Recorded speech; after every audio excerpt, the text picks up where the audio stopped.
Okay, today we're going to look at lesson 4.2 in our pre-calculus book about real zeros. And first of all, we're going to talk about the rational zeros.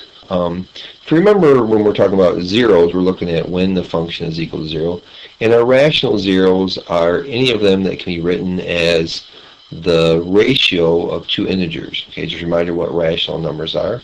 So it looks like a fraction a over b, or in their rational zero test here they use the letters r and s, where r is going to be a factor of the constant term a sub 0, and s is a factor of the leading coefficient a sub n. So we're going to find all of the rational zeros first of all, and to do that we're going to first of all find all of the possible zeros. So here we have this function 2x to the fourth plus x cubed minus 17x squared minus 4x plus 6. And to find the rational zeros, we're first of all going to find all of the possible zeros there are. And so we're going to put a fraction bar here. And all of then the numbers in our numerator then are going to be the factors of the constant term, which in this case is 6. So we're going to write down the factors of 6, plus or minus 1, plus or minus 2, plus or minus 3, and plus or minus 6. And then we use the factors of the leading coefficient 2 in the denominator, plus or minus 1 and plus or minus 2. So then to find all of the possible zeros, we're going to take each of these numbers that are in the numerator and divide them by each of the numbers in the denominator. So if we take each of these 4 and put them over 1, then we just get those 4 numbers. Plus or minus 1, plus or minus 2, plus or minus 3, and plus or minus 6. And then we're also going to take all 4 of them and put them over the number 2. So that would give us, when we put 1 over 2, we get plus or minus 1/2.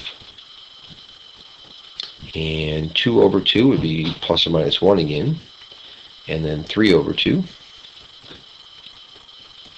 And then 6 over 2, which is 3. So we have actually 2, 4, 6, 8, 10, 12 different possibilities for the rational zeros in this problem. Well, we're going to look at the graph. Here I've put the graph on our paper.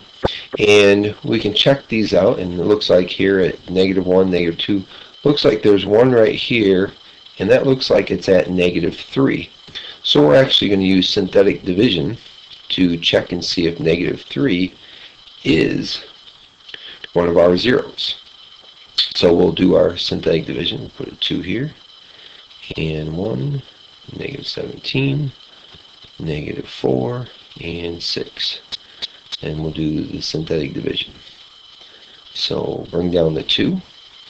-3 times 2 is -6. Combine them, we get -5. -3 times -5 is 15. And that gives us -2. And -3 times -2 is 6. -4 plus 6 is 2. And -3 times 2 is -6, so that equals 0. So -3 is a 0, because when we're done we have a remainder of 0 doing synthetic. Okay. So we'll check out our other ones. Right? Looks like that, let's keep that in here. Looks like there's one at about 2/3, but since 2/3 is not an option, all right, then we're not going to try that. But here it looks like there might be one at 1/2. So we're going to try 1/2 also. So let's change our color here to make it a little easier to see. So we use 1/2. And when we're doing that, we're actually going to use these numbers here to find this answer. So I'm going to put my line here, and then we're going to go ahead and just use these numbers. So we'll bring down the 2, and 1/2 times 2 is 1. So -5 plus 1 is -4. And 1/2 times -4 is -2. So -2 and -2 would be -4 again. And 1/2 times -4 is -2, and 2 minus 2 is 0.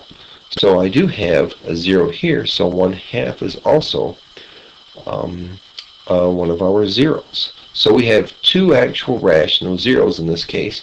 And if you look over here, this one would be, let's see, there's 1, 2, and it's not quite 3. And it would have to be 3 exactly for it to be a 0, so this one is not either.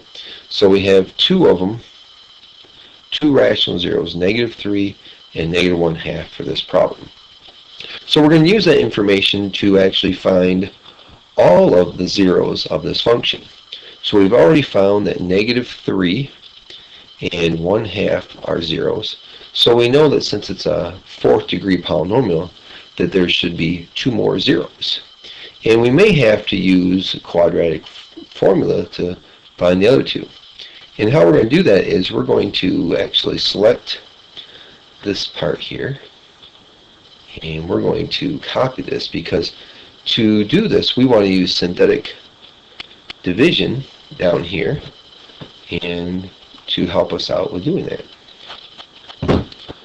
So we've actually, by doing this synthetic division that we've done here with the -3 and the 1/2, we now have 2 minus 2, -4, and -4, which we can write that as the function. This is now 2x squared minus 4x minus 4.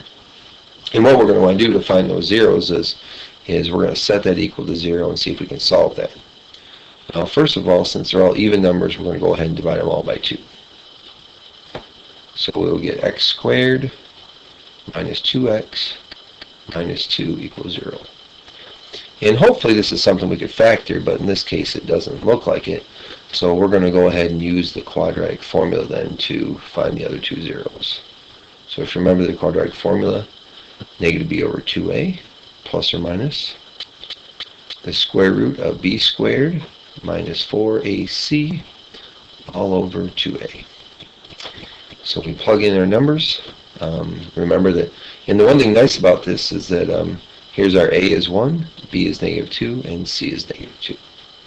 So we have the opposite of -2 over 2 times 1 plus or minus the square root of -2 squared minus 4 times a, which is 1, times c, which is -2 also. And then divided by 2 times 1. Okay, and I think, yep, we've got a negative here. So this is the opposite of -2, is 2 over 2 would be 1 plus or minus.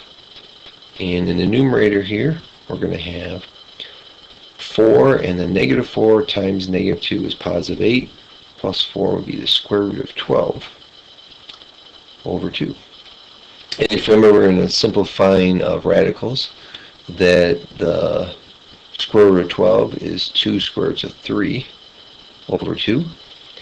And so this is 1 plus or minus the square root of 3. So we actually have 4 zeros, -3, 1/2, and 1 plus or minus the square root of 3. So in this lesson we just demonstrated 1, how to find the rational zeros of a function, and 2, to find all of the real zeros of the function.